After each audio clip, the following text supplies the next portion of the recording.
जहाँ तक मेरा व्यक्तिगत रूप से खुनु लामा तेनजिंग जमसो जी का संबंध के बारे में अगर कहूँ तो मैंने सबसे पहले 1968 में है, शायद उस समय में किन्नौर से तीर्थ यात्रा पर आया था। उस समय में अपनी माता जी के साथ जो है यात्रा पर आया था।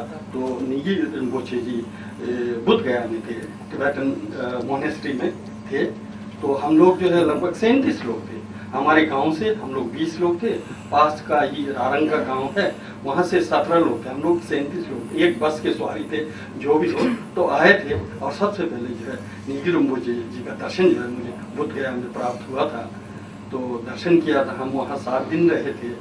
तो माता जी ने कहा कि अब तुमको भी जो है निगी रिम्पोचे जी से उपासक जैन बनना चाहिए, उपासक की दीक्षा लो। तो मैंने कहा बहुत अच्छी बात है, यद्यपि मैं नहीं जानता था कि निगी रिम्पोचे महापुरुष हैं, क्या है, मैं तो बच्चा था। लेकिन फिर भी माता जी के प्रेरणा से मैंने कहा कि अच्छी बात है, ठीक है, बुद्ध गया जैसे स्थान पर जाके अगर खुनु लामा जी से उपासक की दीक्षा लेता और क्या, चलिए चला गया। मैं दीक्षा लिया था और उन्होंने मेरा नाम थुप्तन ग्याल्सन रखा था। मैं जैन जो है उनसे बना था और मेरा नाम जो है थुप्तन ग्याल्सन रखा था। तो 76 में हमारे जो गुरु थे रिम्पोचे जी थे, खम्टू रिम्पोचे जी ने, उस समय निगी रिम्पोचे जी मणिकरण में आए हुए थे, हिमाचल के मणिकरण में आए हुए थे। तो खम्टू रिम्पोचे जी ने कहा, मेरे जो रूट गुरु हैं, उन्होंने मेरे साथ खिम्पो लसल जंगो हैं, मेरे क्लासमेट थे, कुछ मेरे से सीनियर थे, हम दोनों को वहाँ भेजा और उनसे जो है ताशीजुंग में थरजन धप्पो रिम्पोचे का थप्पो रिम्पोचे ज्ञान है, मोक्ष अलंकार है, उसका टीचिंग देने के लिए, इनवाइट करने के लिए हम दोनों को भेजे थे। उसमें ये है 76 में मैं उस समय गया था। 76 से पहले लगभग 2-3 साल मैंने बौद्ध दर्शन का अध्ययन किया था खिम्पो रिम्पोचे जी से, साक्या के खिम्पो रिम्पोचे से, माध्यमिक मूल अवतार वेरे और बोधिचर्य अवतार वेरे काफी। तो हम दोनों जो है जब निगी रिम्पोचे जी के पास गए तो हम दोनों प्लान बना के गए। तो ये है कि एक को तो गंगलोमा का लूम लेना है, तो तुम गंगलोमा का लूम लोगे और मैं थोड़ा छक्षिन के बारे में संक्षेप में कुछ परिचय बोलते हैं। हम दोनों एक प्लान जैसा बना के तो थोड़ा उनसे टीचिंग लेना है, ये सोच के हम दोनों गए। तो जाके बाद मैं सोचता हूँ लगभग हम दोनों 1 घंटा साथ रहे, पता नहीं उनको क्या लगा, जो भी हो। उन्होंने चाय भी पिलाया, सत्तू भी खाते हुए, हम बात करते हुए, तुम लोग क्या क्या अध्ययन कर रहे हो। हमने कहा हमने तो उमाजुक का पढ़ा, चुंजुक पढ़ा, ये पढ़ा। हम लोग बच्चे थे ना, तो फिर अलंकार के साथ ये पढ़े वो पढ़े बोलने बैठ गए। तो अच्छा वो सुनते रहे, अच्छा बहुत अच्छा ये वो। फिर बीच में फिर उन्होंने ऐसा अध्ययन करना चाहिए, वैसा करना चाहिए, माध्यमिक फिलोसफी के संबंध में जो है ये जो है 4 संप्रदायों के बीच में जो है इस प्रकार का खंडन बंडन मेरे होता है, इसको पढ़ना चाहिए, ये सब बताते जा रहे थे। अच्छा लगभग 1.25 घंटा हुआ होगा निश्चित रूप से। तो उसके बाद हम दोनों का प्लान था कि गंगलोमा का लुंग लेना और थोड़ा टीचिंग लेना। फिर लगभग बातचीत समापन किया और चला, फिर बोला कि क्या थोड़ा छुए नंगलो के। तो वो हंसते हुए बोला जो अभी हमने डिस्कस किया वो तो छुए था है ना, वही तो हम दोनों को थोड़ा शर्म जैसा महसूस हुआ। तो वो तो बोधिसत्व उन्होंने बांध लिया इन दोनों का शर्म। अच्छा नहीं फिर क्या चाहते हो। फिर खिम्पो ने बोला गंगलोमा का लुंग चाहिए। तो उन्होंने झटके में जो है गंगलोमा का लुंग जो है 2 मिनट में पढ़ लिया। फिर मैंने कहा कि अच्छा महामुद्रा से संबंधित होगा। तो फिर उन्होंने कहा कि तपुइछे जी जानते हो। तो तपुइछे जी मैं रोज पढ़ता था, तो वो तो प्रेयर में रोज पढ़ता था। लोचो जो डोबरा जिंदी सुलभा ऐसे वो तो हम पढ़ते रहते। लेकिन हमको ये पता नहीं था कि ये भी जो है ना तपुइछे जी हमने कहा नहीं। तो पहले बड़ी बड़ी बातें कहा कि ये पढ़े वो पढ़े, बाद में वो बेसिक चीज भी नहीं है। तो वो रिसर्च वो सोचा ये तो हम तो रोज रिसर्च करते हैं। तो ये मेरा जो है निगी रिम्पोचे जी के साथ जो है आपने जो है अपने जीवन में 2 बार उनके संपर्क में था। वो बहुत बड़े योगी थे, इसलिए उनके बारे में चर्चाएं बहुत ज़्यादा हुआ करती थीं। और ख़ास करके जो उनकी बोधिसत्व की चर्या थी, बोधिचित्त के बारे में जो उनका ज्ञान और उन्होंने जो इस चर्या को जिया, उस चर्या से मैं प्रभावित हुआ।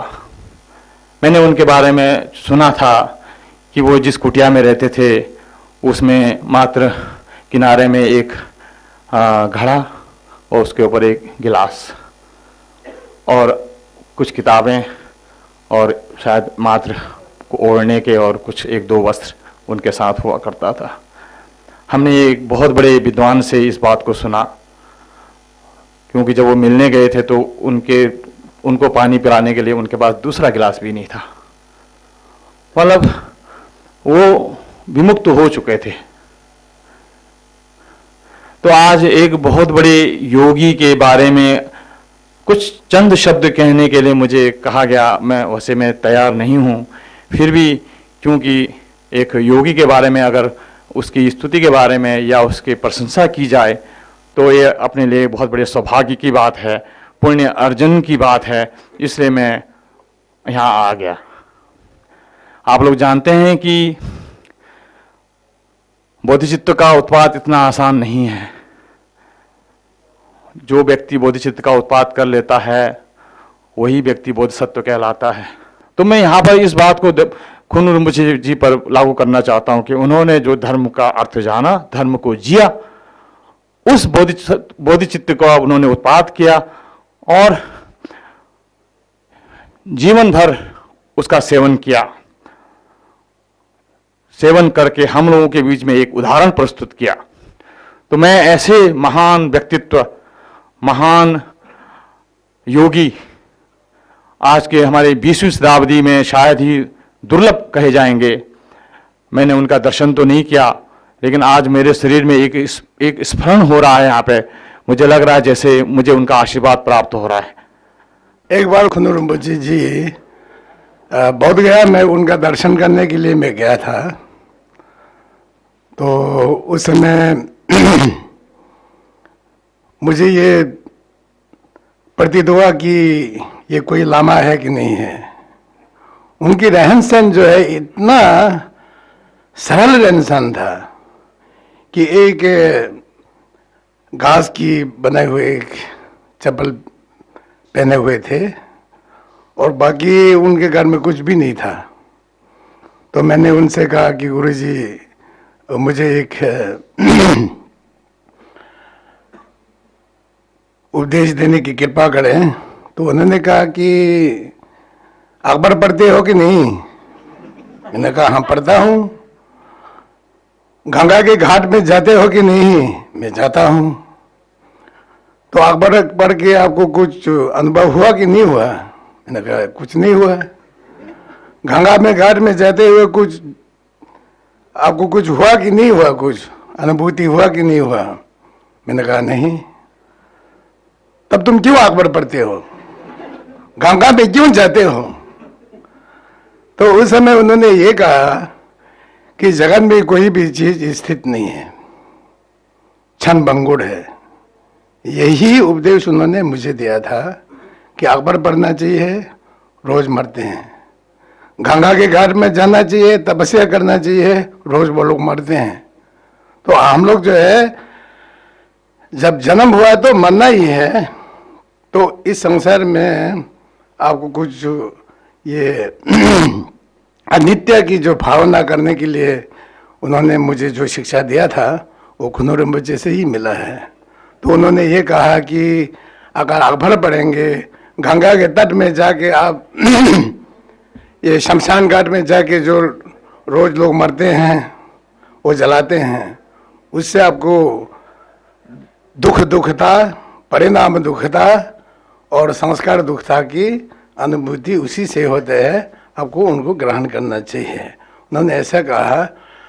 तो ऐसा मुझे लगा कि ये मात्र एक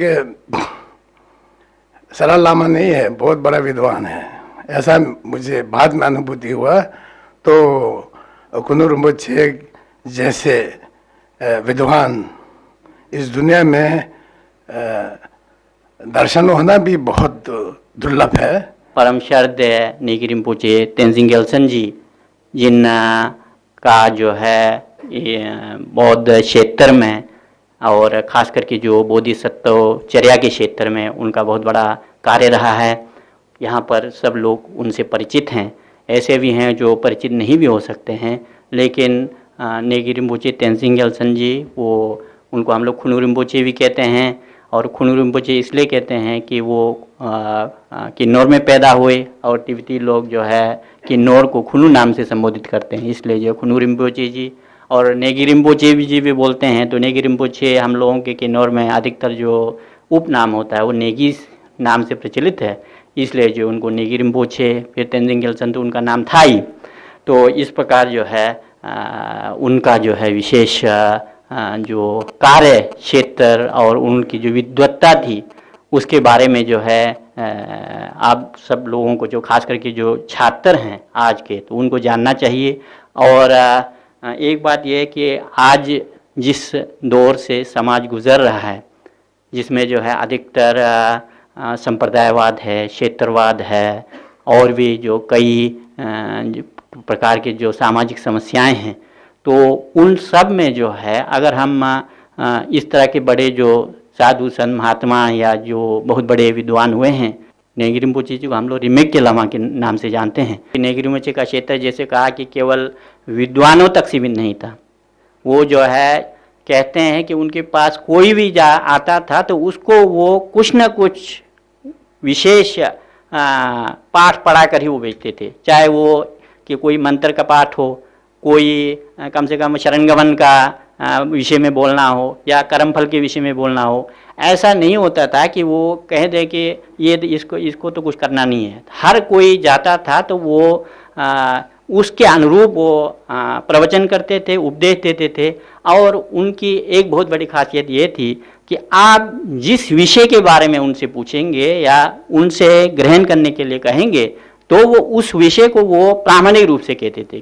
हमने ये देखा कि नेगी रिम्पोचे के अध्ययन या उनके बारे में जो थोड़ा बहुत हम लोग सोचते रहते हैं, चिंतन करते रहते हैं, तो उन्होंने बड़े बड़े तिब्बत के जो प्रामाणिक विद्वान हैं तो उनके पास जाकर हर संप्रदाय का, चाहे वो निंगमा पाका हो, चाहे वो कज्जुत पाका हो, चाहे वो साक्या पाका हो, चाहे गेलुक पाका हो, कोई भी ऐसा उन्होंने क्षेत्र नहीं छोड़ा है जहाँ पर प्रामाणिक गुरु के पास जाकर वास्तविक रूप से, जैसे प्राचीन हमारे बड़े संत महात्मा लोग जो अध्ययन करते थे वैसा उन्होंने नहीं किया हो। केवल ऐसा नहीं कि हमारे सामने एक ग्रंथ आया, हमने पढ़ लिया और उसके बाद हमने प्रवचन देना शुरू किया, ऐसा नहीं है। उनका जो अध्ययन है वो बहुत गंभीर है और एक ही जो ग्रंथ है उनको उन्होंने कई गुरुओं से अध्ययन भी किया है, ऐसा उनके प्रवचनों में मालूम होता है और ऐसा लोग भी कहते हैं और वास्तव में वो ऐसा थे। तो आज के इस समय जो है ऐसा गुरु मिलना शायद ऐसा बहुत कम है। हम लोग कितने गुरु लोगों को जानते हैं, अपने क्षेत्र में कुछ हैं, लेकिन वास्तविक रूप से हम सब संप्रदायों का एक प्रामाणिक रूप से अध्ययन किया हुआ ऐसा गुरु मिलना बहुत मुश्किल है। तो ये परंपरा जो है हम लोगों को जो नेगी रिम्पोचे जी और भी कुछ निश्चित रूप से रिमेक के लामा हुए हैं, जंगो कोंगटोल हुए हैं और वे पहले के जो है अभी हाल ही में यहाँ पहले खिम्बो रिंचिम वगैरह थे, तो ऐसे कई गुरु निश्चित रूप से हुए हैं, लेकिन वो बहुत नाम मात्र के हैं। आज हम लोग एक ऐसे विभूति के विषय में चर्चा करने जा रहे हैं जिन्होंने अपना जीवन, संपूर्ण जीवन धर्म दर्शन के अध्ययन और केवल अध्ययन ही नहीं, उस अध्ययन को अपने जीवन में उतारने का काम किया है। ऐसे महापुरुष का स्मरण करना हमारे लिए पुण्य का काम है।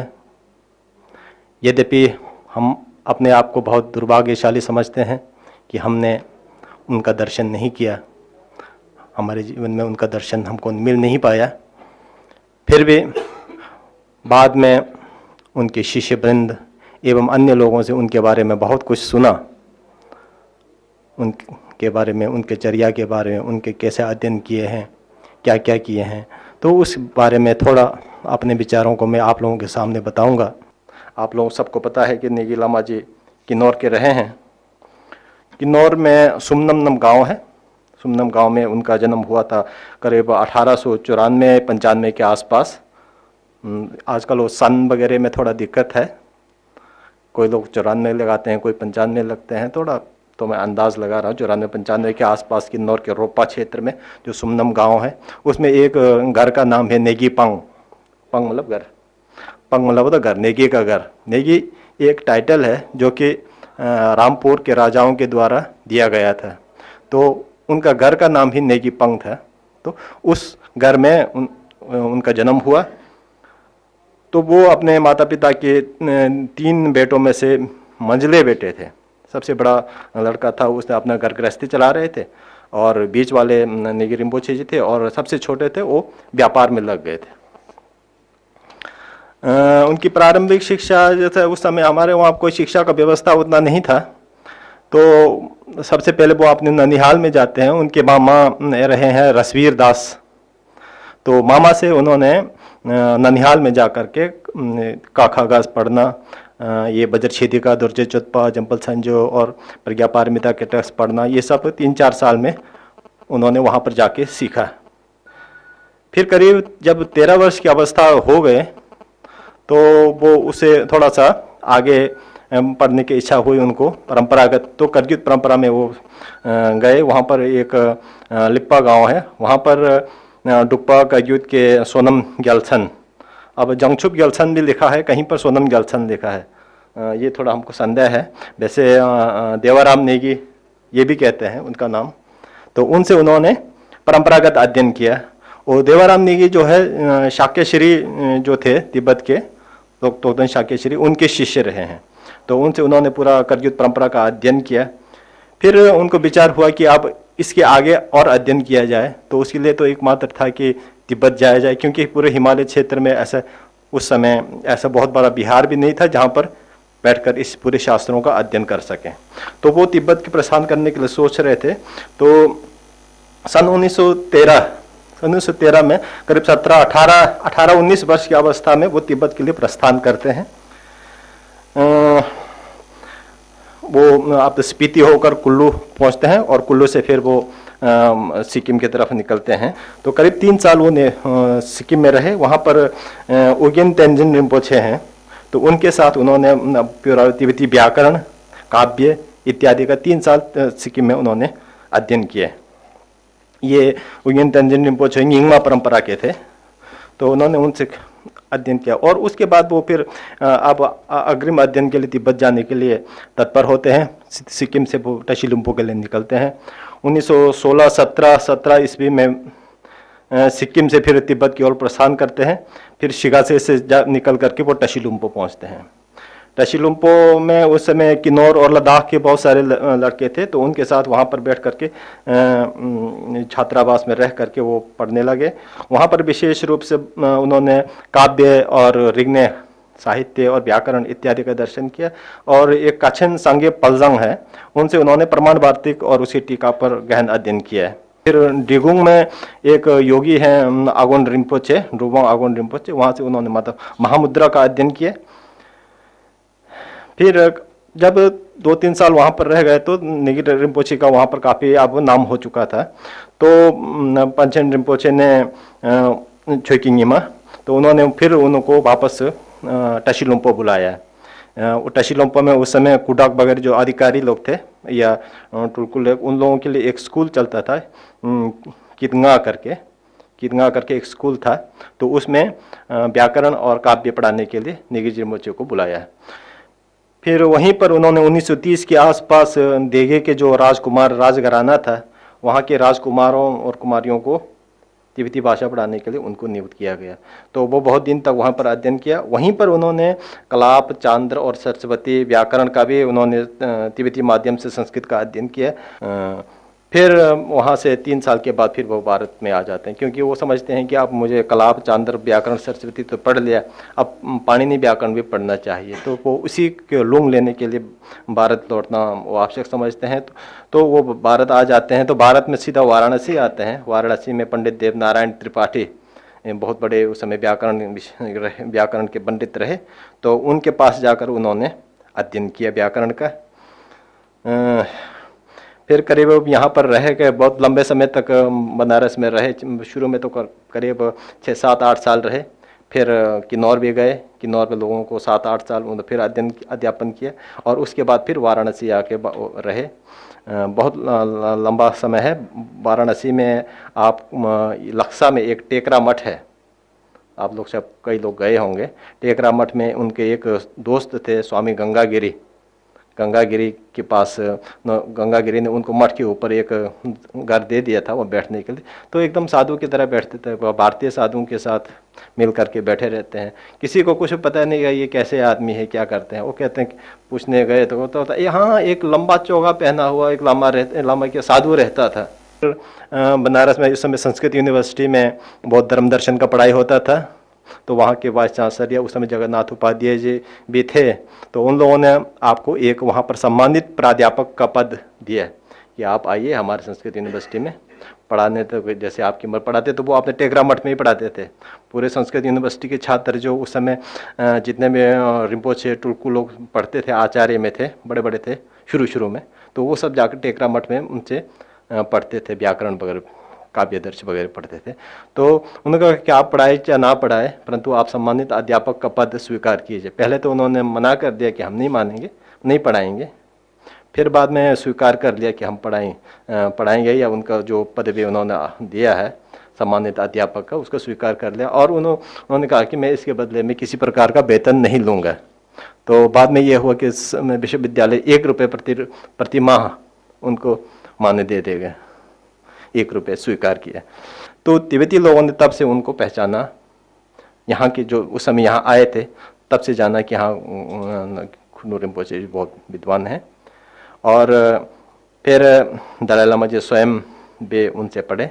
उन बार बार जैसे दलाई लामा जी कहते हैं कि हमने अब ये बोधिचर्या अवतार का जो परंपरा है नेगी लामा जी से पढ़ा है। वो तो एक साधक आदमी थे। अंतिम दिनों में भी वो अपने जीवन में बहुत काम करते रहते। अधिकतर वो समय बोध गया, सिक्किम, रिवाल्सर इत्यादि में व्यतीत किए थे उन्होंने। जीवन के अंतिम दिनों में 1976 में रिवाल्सर में थे। उसके बाद वो सर्दियों में लाहौल गए। लाहौल में शशुर गुम्पा है तो वहाँ गुम्पा में रुके और सर्दी पर उन्होंने कई लोगों का अध्यापन किया। तो दापो थरगन का वहाँ पर अध्यापन हो रहा था। उन्होंने लगभग पूरा कर लिया था। कहते हैं कि प्रज्ञा परिच्छेद तक वो पहुँच चुके थे। तो उसी दिन 20 फरवरी के दिन, आज ही के दिन 1977 को उनका अचानक वहाँ पर देहावसान हो गया। मैंने नेगी लामा जी का अवश्य दर्शन किया दूर से। तो पहले देखा, उस समय तो बहुत बड़े बड़े धुरंधर लोग थे। बोध गया में देखे तो वो ऐसा पहने हुए थे, ऐसा लगता था वेशभूषा से कि अकिंचन जैसा हमने देखे थे। लेकिन बाद में फिर नेगी लामा जी के बारे में उनके गुणों का, आढ़ गुणों का हमने दर्शन किया तो क्या कहना। तो इसलिए आप लोगों ने, गुरु ईशित हबके जी ने सुना है, जिन्होंने साक्षात्कार किया है, थोगमे जी से ये सब किए हैं, उन्होंने अपना अनुभव को आपके सामने रखा है। और विशेष करके न केवल हिमालय क्षेत्र है या तिब्बत के क्षेत्र हैं, आज एक दौर हमारी अपनी संस्कृति की रक्षा, धर्म और अपने भाषा की रक्षा के लिए ताबड़तोड़ करना पड़ रहा है। और इसमें और जो सके, जो नेगी लामा जी हो, अन्य में जिन्हें गुरुजनों ने किया है, उसमें और अग्रसर होगा तो मान की शांति। विशेष करके आपको दूसरे जगह नहीं जाना पड़ेगा, नहीं तो जो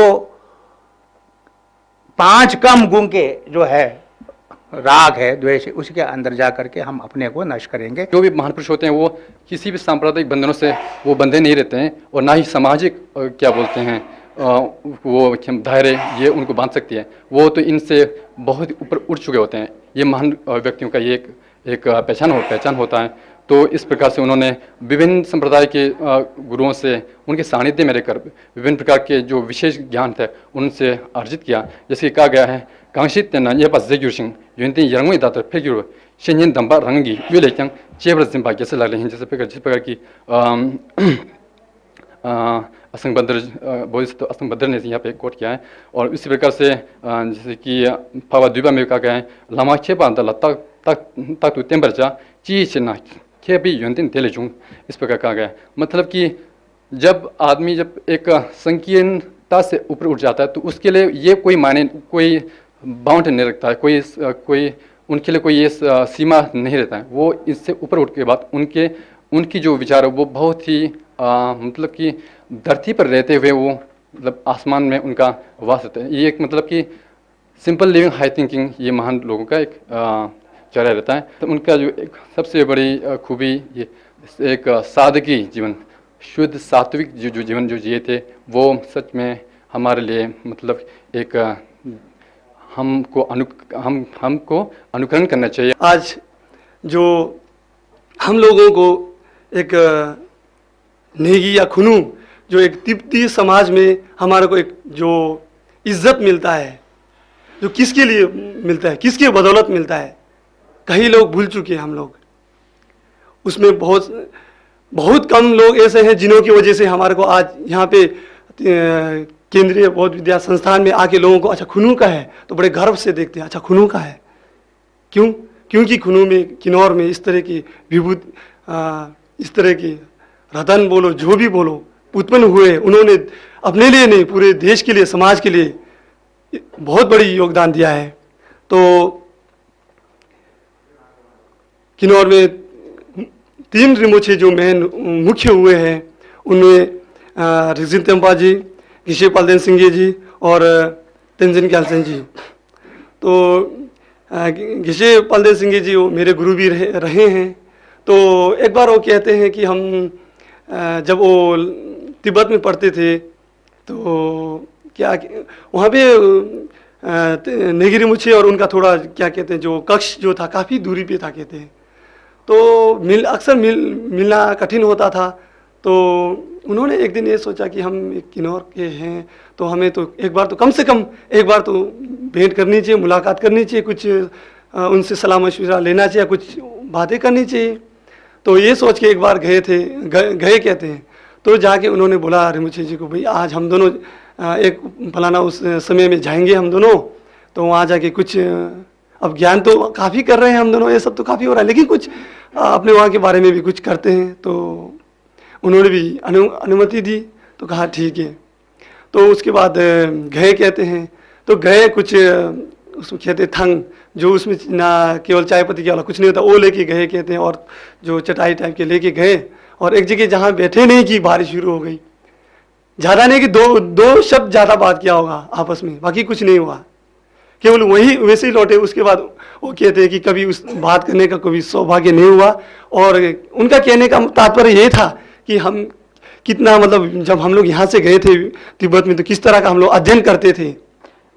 खुनू लामा रिम्पोछे द्वारा रचित जो बोधिचित्त की स्तुति रत्न प्रदीप के जो शास्त्र है, उसको जो मैंने पढ़कर मुझे जो अनुभूति हुई है, तो उसमें से जो मैंने वैसे तो रिम्पोछे जी के बहुत सारे गुण है, फिर भी जो मेरी नज़र में जो देखा गया उसमें से जो है विशेष रिम्पोछे जी में जो एक संप्रदाय के प्रति जो निरपेक्ष भावना रखना, और दूसरा जो है बोधिसत्वचर्या, जो रिम्पोछे जी में विशेष गुण जो है संप्रदायों के प्रति निरपेक्ष भावना रखना, ये एक बहुत सी विशेष गुण है। तो दूसरा जो है बोधिसत्व की जो चर्या, बोधिसत्व जो रत्न प्रदीप के जो 21वें श्लोक में रिम्पोछे जी लिखते हैं कि यदि आप हर व्यक्ति के यानी कि समस्त प्राणियों के उपकार करना चाहते हो तो भी बोधिचित्त की ज़रूरत होती है, और यदि आप समस्त सत्यों की मित्रता चाहते हो यानी कि मित्र बनना चाहते हो तो भी बोधिचित्त की आवश्यकता होती है, और यदि आप समस्त सत्ताओं के विश्वसनीय जो विश्वास करने योग्य बनना चाहते हैं तो भी जो बोधिचित्त की बहुत ही ज़रूरत होती है। इस तरह से बोधिचित्त को बहुत सारे अलंकित यानी कि उपमा देकर और अनेक तरह के जो युक्तियां देकर बोधिचित्त को हमें सुबोध ढंग से बताने की कोशिश की है। तो मैं चाहूँगा कि आप सभी छात्रगण को इस तरह के जो महान जो शास्त्र है उसको बहुत ही अध्ययन करना चाहिए और देखना चाहिए। तो अगर आप जो रिम्पोछे जी द्वारा रचित इस तरह के महान ग्रंथ को देखेंगे तभी जाकर आपको मतलब अनुभूत होंगे कि जो रिम्पोछे जी एक महान यानी कि योगी साधक थे।